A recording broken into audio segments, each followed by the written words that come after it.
Welcome to Choice Classic Radio. Like us on Facebook, subscribe to us on YouTube, and help keep this show alive by donating at choiceclassicradio.com.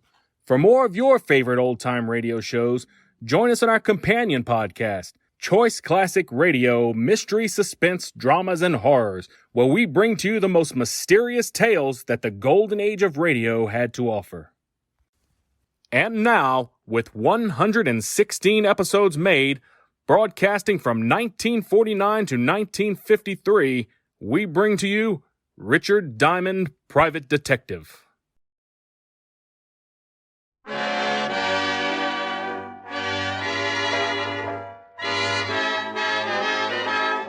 The makers of Camel Cigarettes present Dick Powell as Richard Diamond, Private Detective.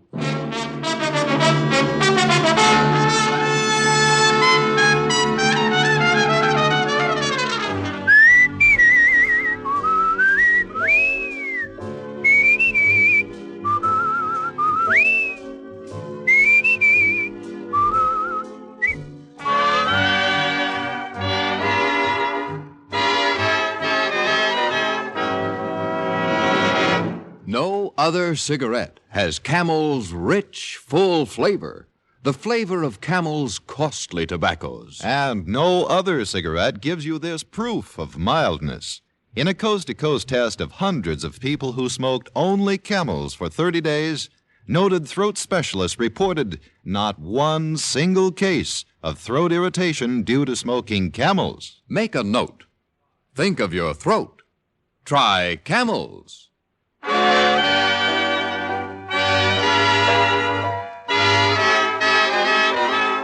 Here transcribed is Richard Diamond, Private Detective, starring Dick Powell.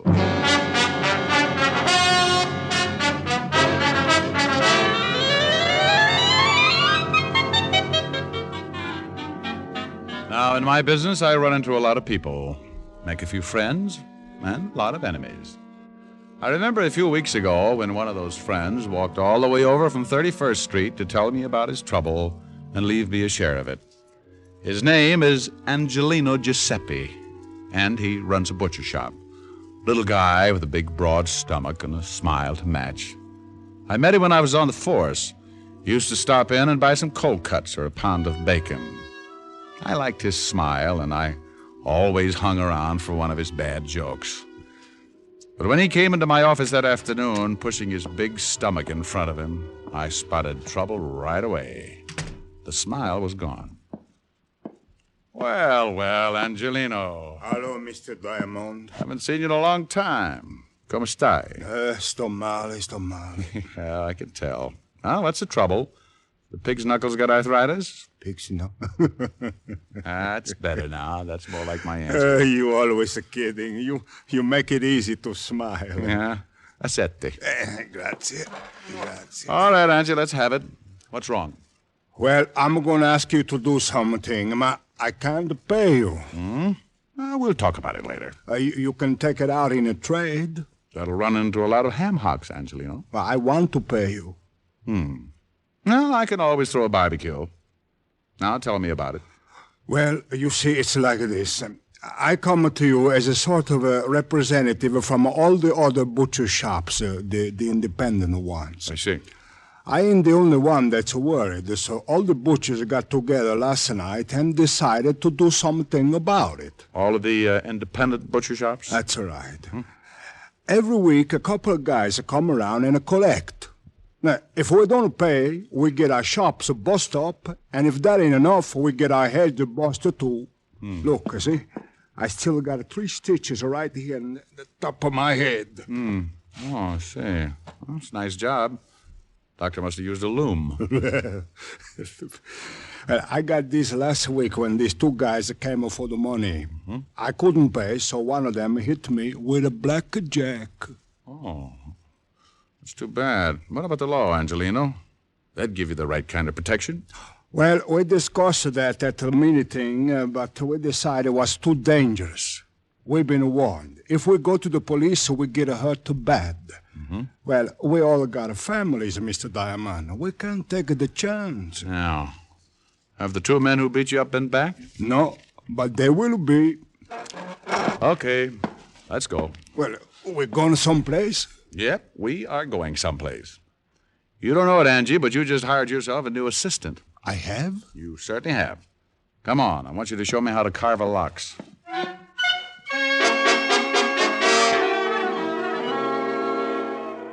Well, that's what happens when your reputation gets around the butcher shops. I'd been telling Angelino what a great detective I was for the past 10 years, but I should have known he'd never take my word for it, so I had to prove it. We went out, grabbed a cab, and 15 minutes later I was standing behind the butcher shop counter. Angelino handed me a white apron. I don't get it. Why you want to be a butcher? Angie, you want me to get a line on these guys who do the collecting, don't you? Sure. Well, I can only think of two ways I could watch them and not look suspicious. Make like a butcher, or crawl in with the ground round. Crawley. Think of what would happen if someone looked down for the price of ground round and caught it staring back at them. Callista, that's so funny. Oh, now, come on, Angie. It wasn't that funny. Well, customer. Huh? Nothing like learning firsthand. Let me handle the sale. Well, you think you can? Sure. Here she comes. Oh, good morning, Mrs. Hennessy. Oh, good morning, Mr. Angelino. Well, business must be good. I see you have a new butcher. Oh, yes. This Mr. Hangtooth. Mr. Hangtooth. Hangtooth? Good morning, Mrs. Hennessy. Something I can do for you? Oh, yes. How much is the lamb shoulder today? Which one? What? Look, maybe you better let me... Relax, Angie. I'll make it. Which shoulder would you like, Mrs. Hennessy? Is there a difference, young man? Oh, yes. You see, this lamb here is really a ram. A ram? That's right. Hurt his shoulder playing against the Cardinals last season. We're also selling his shoulder pads at 21 cents a pound. Mr. Angelino. You'll find him hanging in the back with the spare ribs. Now, Mrs. Hennessy, if you can tell me which shoulder you want, I'll wrap it up and send it off tackle between the liver and the... Well, I never. Of course you haven't. That's the trouble with you people. Here's a nice little ram that played his heart out. And... Oh, by the way, the heart is special today, 11 cents a pound. Angie. She's gone, huh? Like laundry in a tornado. But what do you want to do that for, Mr. Diamond? She was one of my best customers. I wanted to get her out of here, and I wanted to get her out in a hurry. Just as she came in, I spotted two guys heading this way. When they saw her, they backed off. Look, they're standing across the street right now. Where? Right over there. You see them? In front of the drugstore. Yeah, that's them. It is? They're the ones that hit me. They're the ones that come around collecting. Well, they're coming again. You better duck. I'll take care of it. Well, listen, please, you be careful. They're pretty rough monkeys. Go on, Angie, and beat it. They're almost here. All right. I'll be in the back. Okay. How mile can a cigarette be? Make the Camel 30-day test and you... Well, good morning, gentlemen. What can I do for you? Hey, where's Angelino? Oh, well, he's out buying some old buffalo. I'm the new assistant. Buffalo? Shut up. Well, tell me, new assistant, when'll they be back? Well, it's hard to say, gentlemen. These buffalo are in Wyoming. Oh, yeah? Carl, I think this guy's trying to be funny. You, my friend, win yourself a lamb chop. How'll you have it, with or without the bloomers? Hey, you know, some Red, I think you're right. Hey, what's your name, laughing boy? Hangtooth. Hangtooth? Oh, I'm going to have more fun with that. So's everybody. Well, look, Hangtooth, you know who we are? How many guesses? You won't need even one. We're in a hurry. We're collectors. Oh, well, we put all the scraps out and back in a can. You can't miss it. I don't like you. Well, I have a friend. Maybe we could double date. Look, let's stop the clowning. If Angelino didn't tell you about us, it's gonna be too bad for you. We're here for some money. We get every week $25. Yeah, last week Angelino didn't have it, so he accidentally hit his head. We figured that all that blood would make him remember it this week. Well, I'm sorry, friend, but Angie didn't say anything about it. Tell me, what does he pay you boys for? Oh, little things. Protection, mostly. You see, if he paid us last week, he wouldn't have hit his head. You know something? I know a big, fat cop who would just love to hear all about this protection Angie's paying you for. You do, huh? Yeah, I do, huh? Well, look, seeing as how you're a new boy around here, maybe we ought to tell you first. Why don't you do that? Yeah, let's go in the back. I like it here. I listen better. Oh, you do, huh? Is that all you guys can say? Now get out from behind that counter. I want to explain the thing to you. Yeah. Go on, Red. Explain it to Mr. Hagtooth. Hangtooth. You'll have to partner me. Don't hear so well. How's your hearing, Hangtooth? Depends on what I'm listening to. Well, listen to this real good. Seeing as how you're working for Angelino, you're gonna need protection too. So let's have the $25. I want to know what I'm buying. Oh, sure.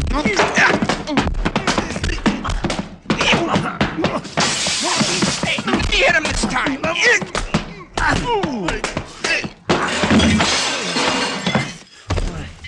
Hey, a rough one. Yeah, you're bleeding. Yeah. Want to get rough, Hangtooth? Hey, you're liable to kill him. Yeah. Let him alone. Hey, we better get out of here. Yeah.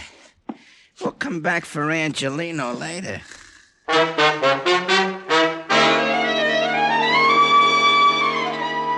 Well, you really can't blame brave little old me for going to sleep at that point. One I could have handled. But in that cramped space behind the counter, with both of them coming from different directions, I had to give it up sooner or later. And I did for about 20 minutes. When I finally snapped out of it, I looked up and saw 3 heads staring down at me.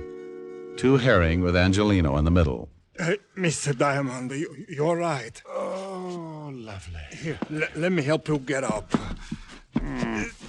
Swell. Now, look for my eyes, will you, Angie? I didn't know what to do. I guess I should have called the police. Oh, fine time to tell me. Let me sit down. When I thought about calling the police, I also thought about my family. Those 2 men might beat up my family just like this. Yeah, I guess you're right. Mr. Diamond, please, you better forget about this. It's too dangerous. When they come back, I'll pay them the money and nobody gets hurt. Look, Angie, I can understand why you're scared. Those 2 headhunters aren't kidding, but you can't let them get away with it. I can and I will. I ain't taking no more chances. First they bust up my shop, and then they bust up me, and now you. No thanks, I got enough. Okay, Angie, but not me. What are you going to do? Well, I got a sore face and a nasty disposition. I won't get back to normal until I find those 2 guys and tie their necks in a bow.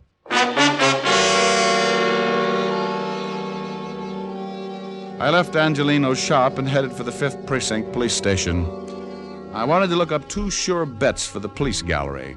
One named Carl and the other Red. 2 guys who went around scaring poor little businessmen like Angelino. By the time I reached the station, the aches from the beating were making me very unhappy. And when I walked into the squad room, I spotted something that didn't make things any better.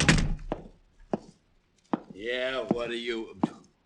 Holy cow, Diamond. Well, Sergeant Otis, I'm glad you noticed. Means I put myself together all right. What happened to you? Don't be silly. I always bleed just before lunch. Well, how did it happen? It wasn't easy. Is the lieutenant in? Sure, go ahead. Well, thanks. Say, Otis, when are you going to start shaving in the morning? Why? What's wrong? Your 5 o'clock shadow is 4 hours fast. Oh. Hiya, Walt. Wow. What hit you? Wait till the bruises show up. I come on in Technicolor. Someone sure did a good job. Yeah. That someone is 2 guys, Walt. One named Red and the other Carl. Red and Carl. Yeah. I got closest to Red. Name matches the hair, busted nose, about 190, very nasty with a sap. And Carl? Dark, greasy, well-dressed if you like the type. Big boy with a scar under his right eye. I gave Walt the complete descriptions and briefed him on what had happened in Angelino's shop. We went down to the mug file and started going through pictures. 20 minutes and 8 dozen charming photographs later, I found what I was looking for. I showed them to Walt, and he said, "Oh, you know 'em?" Yeah, Carl Tate and Red Dillon. Here's the package. Dozen arrests, half a dozen convictions between them. Very impressive. Couple of muscle men. What do they go after you for? I've been pulling a protection racket on some of the independent butcher shops. Who do they work for? He used to work for Jack Arno before he got sent up. I know they're not working this setup alone. It's too big. No, there wouldn't be. Hey, Tiny Easter's in town. Tiny Easter? Oh, used to be Arno's right-hand boy. That's right. Came in about a month ago. I'd love to get something on him. Nobody's ever been able to nail him. Well, it adds up. Easter worked for Arno, and so did Carl Tate and Red Dillon. Well, we can't pick him up just because two of his boys worked you over. He'd just say they weren't his boys. I don't want him picked up. I want Carl and Red. If Easter goes along with the deal, you can have him. What are you going to do? Get cleaned up and pay Mr. Tiny Easter a visit. What's his address? He's got an office on East 48th Street, 804. Thanks, Walt. Tiny's a bad boy. I'll take along my .38 just in case I have to spank him. I left Walt, went back to my office, took a clean shirt out of the closet, washed up. Locked up again, went down to the street. I grabbed a cab, and 20 minutes later, I was standing in the reception room of Tiny Easter's office. A big guy with a bulge under his arm was trying to be as unreceptive as possible. So you want to see Easter? You have an appointment? No, I haven't got an appointment. Now, tell Easter I'm out here. What's your name? Well, you're going to get hung up on this. What do you mean? The name's Hangtooth. What? I see. Now, make like an office boy and tell Easter I got a message for him from Carl and Red. You're a pretty fresh guy, aren't you? Yeah, and I'm going to spoil if I have to stand around much longer. You can spoil rotten for all I care. You're not going to see Easter. He's busy. Okay. You know, you get so excited you'll ruin your stomach someday. Oh, I don't think so. You don't, huh? Skeptic. What do you want? I'm collecting scalps. How'd you get by Lefty? He's tied up with a stomach ache, swallowed a fist. Okay, so you got muscles. Also, you got a pushed-in face. Lefty do that? Carl Tate and his blood brother Red. Oh?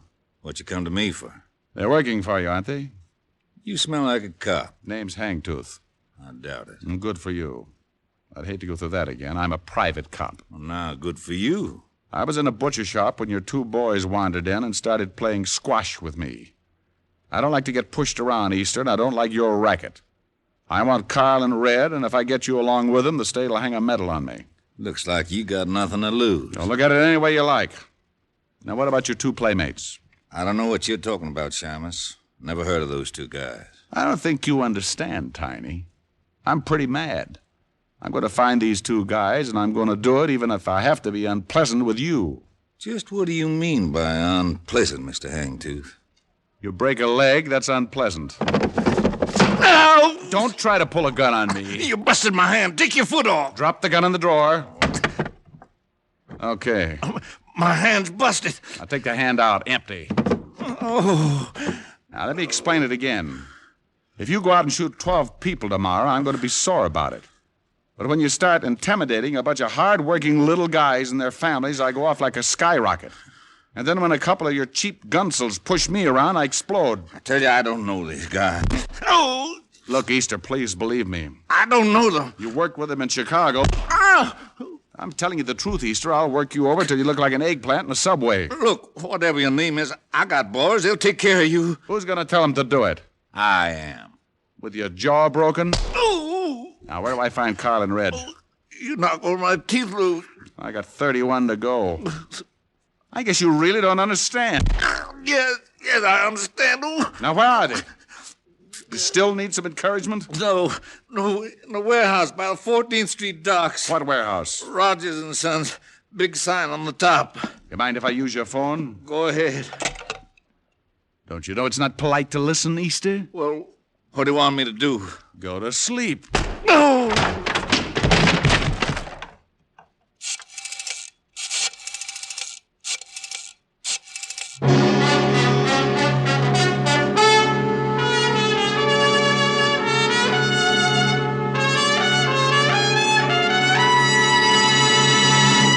Before we continue with Richard Diamond, here are a few words about smoking enjoyment. More people smoke Camels than any other cigarette. That's right. More people smoke Camels than any other cigarette. Behind Camel's great popularity are the two things that mean steady smoking enjoyment: flavor and mildness. No other cigarette has the rich, full flavor of Camel's costly tobaccos, Tobaccos that are properly aged and expertly blended. And no other cigarette gives you this proof of mildness. In a coast-to-coast test of hundreds of people who smoked only Camels for 30 days, noted throat specialists reported not one single case of throat irritation due to smoking Camels. Make your own Camel 30-day test, the sensible test, based not on a puff or a sniff, but on day-in, day-out smoking. You'll see how flavorful Camels are and how well Camels get along with your throat, pack after pack. How mild, how mild, how mild, how mild, how mild can a cigarette be? Make the Camel 30-day test and you'll see. Smoke Camels and see. And now back to Richard Diamond, Private Detective, starring Dick Powell.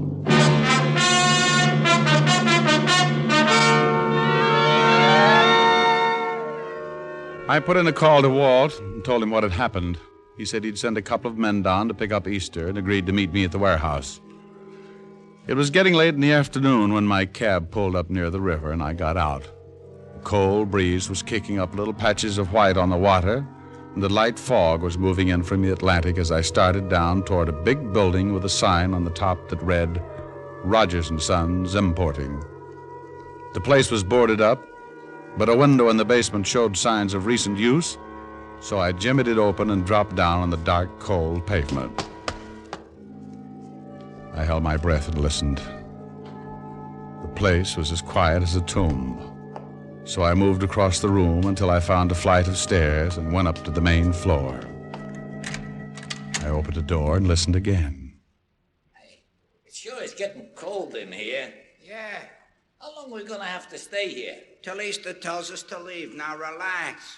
It was Carl and Red, all right. They were somewhere in the warehouse, so I kept on my toes and moved as quietly as possible toward the voices. You wanna play some cards or something? Yeah, it's okay with me. I don't know why we got to hide out like this. Because Easter said to, that's why. We gotta stay cool till he finds out about that guy we worked over this morning. Hagtooth? Yeah, might have been a cop. So what? We were cops over before. I'm cold. Look, just steal the cards and... yeah? What? He did, huh? Hey, what's the matter? Boss! Hey! What's the matter? I don't know, that was Easter. The guy we worked over was in his office, tied him up. He got loose, but the guy's headed down here. Hagtooth? Yeah, just as Easter was gonna say what to do, sound like he got in a fight. The cops? Yeah, I think we better get out of here. Afternoon, boy. Huh? Hagtooth. Hangtooth. Come back here, Carl. Help me! You shouldn't have pulled a gun, Red. Since when do you butchers carry rods? Since we get pushed around by guys like you. You're the doctor. I'm shot bad. I can't take it back. They'll all be here in a minute. You're a lousy butcher. I hope Carl pays you good. I'll see that he gets the chance to try. I left Red lying on his face and ran toward the front of the building. The only way out was that window in the back, and Carl was sure to be hiding somewhere in the dark, hoping to get around me and head for the basement. There were a dozen places to hide in that warehouse, but I had one advantage. He couldn't see me any better than I could see him. I stopped and listened. Come on, Carl. Red's hurt pretty bad, and the law's on the way. You gotta get me before you can get out of here.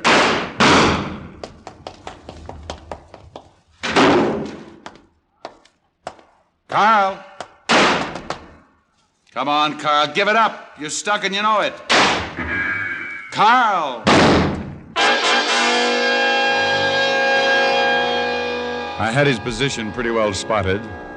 By his gun flashes, I could tell he was edging his way toward another large pile of packing cases. I moved off to my left, still keeping his approximate position in line with my gun barrel. It was my idea to circle him, but something changed my mind. A metal ladder stretched down from the ceiling and led up to a catwalk overhead. I went up, one rung at a time, half-turned to keep Carl in line in case he made a break. After what seemed like hours, I reached the catwalk and started crawling on my hands and knees toward Carl's position. I was nearly over him when I heard the door open. Rick! Lieutenant? Yeah? Here's one of them. He's shot up pretty bad. Rick? Come on, Otis. Maybe he's up that way.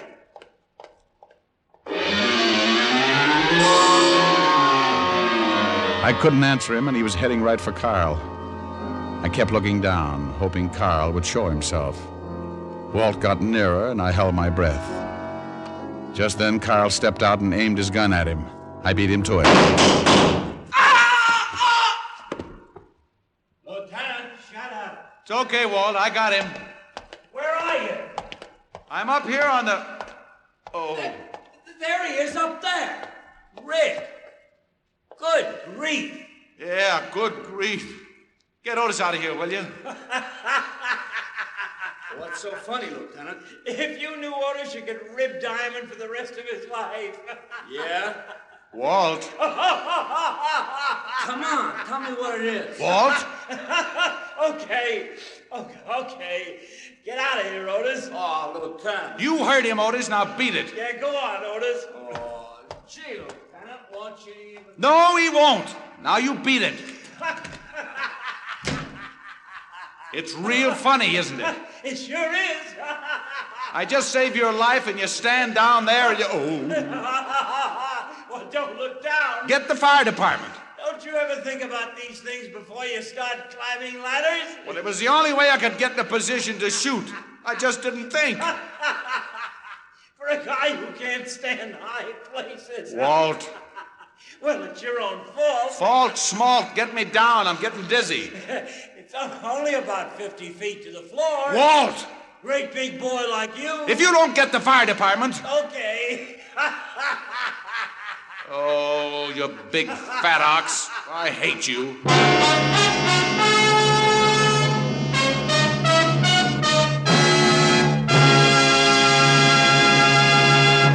Dick Powell will return in just a minute. According to a repeated nationwide survey, more doctors smoke Camels than any other cigarette. Again, doctors in every branch of medicine, doctors in all parts of the country have been asked what cigarette they smoke. Again, the brand named most was Camel. Friends, make the sensible cigarette test. Smoke only Camels for 30 days, and you'll see why so many people say, once a Camel smoker, always a Camel smoker. And remember, your best buy is Camels by the carton.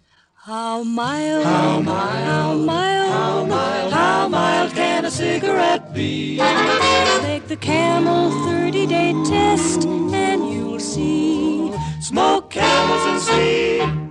Here's Dick Powell with a special message. Thank you. Ladies and gentlemen, many men who have served valiantly in our armed forces are hospitalized. And as a tribute, the makers of Camels send them gift cigarettes to hospitals in the country and overseas. This week's Camels go to Veterans Hospitals, Dallas, Texas, and Phoenix, Arizona, U.S. Naval Hospital, Pensacola, Florida, and to all hospitals operated by the European Command of the U.S. Army. Now, until next week, enjoy Camels. I always do.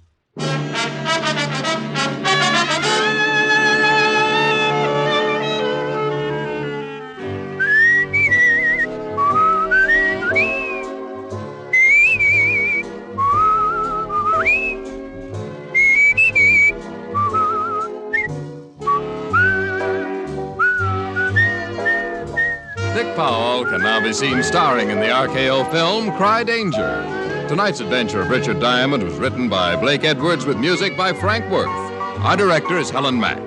Featured in the cast were Virginia Gregg, Wilms Herbert, and Arthur Q. Bryan.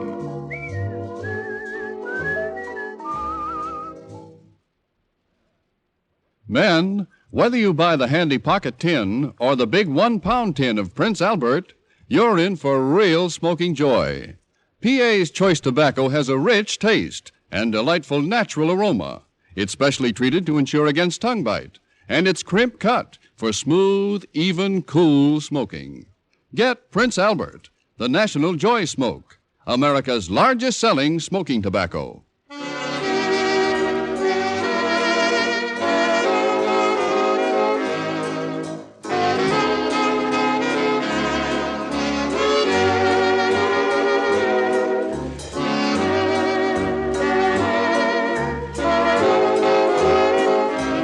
Listen next week for another exciting transcribed adventure of Richard Diamond, starring Dick Powell.